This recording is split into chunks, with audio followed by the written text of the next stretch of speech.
Hello friends and welcome to this video. Today I'm going to review the new Surface tablet laptop. This is the model 5 or the 5th iteration of the Surface tablet or hybrid. Now the good thing about this is that Microsoft has really updated the internal components. As you know, this Surface comes in 3 different models depending on the processor. It comes with the M3 processor, the i5 and the i7.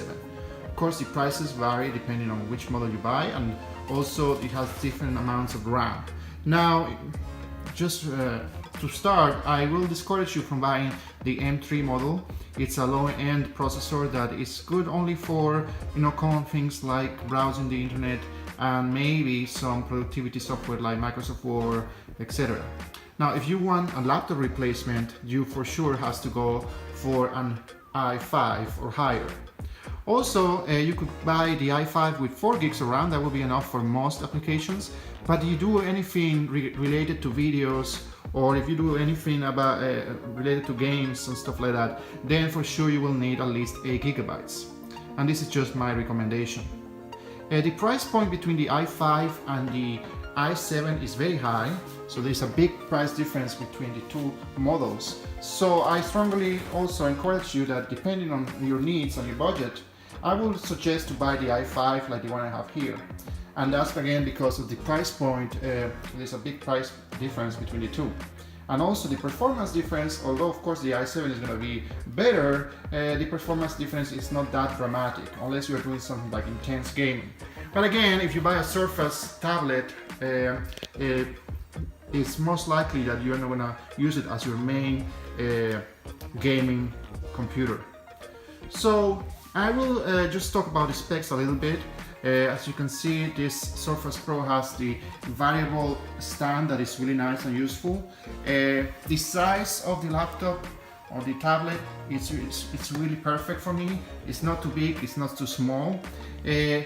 I bought it as a combo with the keyboard. The keyboard feels very solid, but the best thing about this Surface tablet is that it's very portable. I think if you buy a Surface, it's mostly because of its portability and also for the tablet feature. As you know, if you can close this, very easy to close, and it's very light and it's very easy to transport. So it's a very nice laptop dash tablet. As you can see here, you have your buttons for volume, you have the power button. Also here on the side, on this side, you have the standard headphone jack. Here on the other side, you have your full USB 3.0 port. And so it's a very convenient laptop replacement. Now, it will be a laptop replacement only if you're okay with the smaller screen.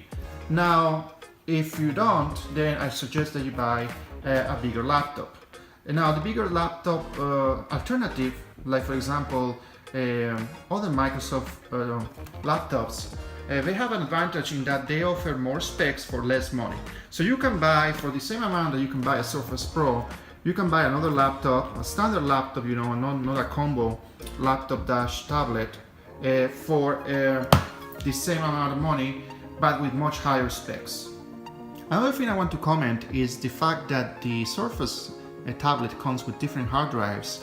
And before you decide on buying the biggest, of course always the higher capacity is the better, but it comes at a price. I want you to keep in mind that below the kickstand there is a micro SD card slot that allows you to put and expand your memory or your storage quite dramatically. And the micro SD cards are affordable and they come in very big sizes. So it's a very good way for you to actually expand the capacity of your Surface tablet in a fast and economical way. I also like the fact that the keyboard feels very sturdy and it's really almost like a full-size keyboard.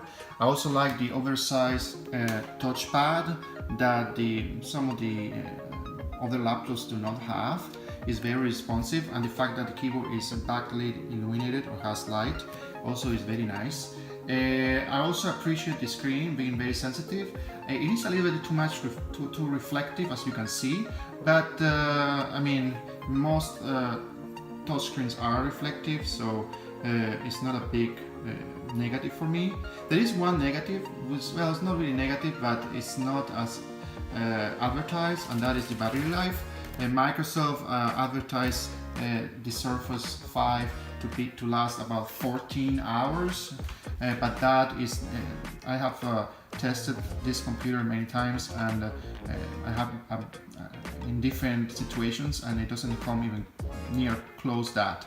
It's more solid 4 to 5 hours usage, or when you are using standard applications like the Office applications and web surfing and stuff like that. But if you use it for more intensive applications, it will be less than that. Now, I do have to say that compared to previous models, the battery charges much faster, and that's a very big plus. So I just thought you needed to know that.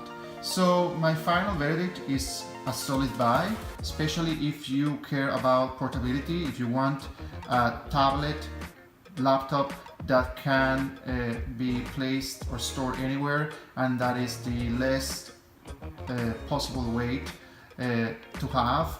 The Surface Pro is a solid alternative.